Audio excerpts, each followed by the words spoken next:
আসসালামু আলাইকুম। Alam smart private কেয়ারের পক্ষ থেকে সকলকে স্বাগতম। আজকে উচ্চতর গণিতের অনুশীলনী 3-এর একটি নৈবেত্তিক প্রশ্ন নিয়ে এসেছি। এই নৈবেত্তিক প্রশ্নটি কিভাবে শর্ট ট্রিক্স অর্থাৎ অল্প সময়ের মধ্যে কিভাবে সমাধান করা যায় তার তোমাদের আজকে শেখাবো।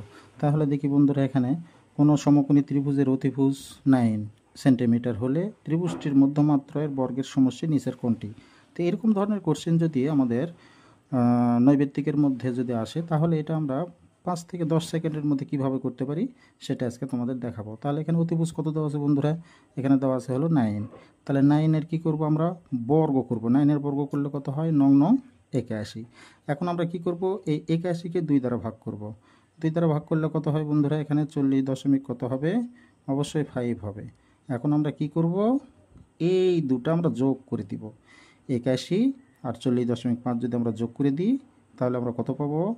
এখানে 121 দশমিক কত পাবো? 5। বন্ধুরা দেখি এখন এই অ্যান্সারটা কোথায় আছে? এই যে দেখো, গ নাম্বারে আছে।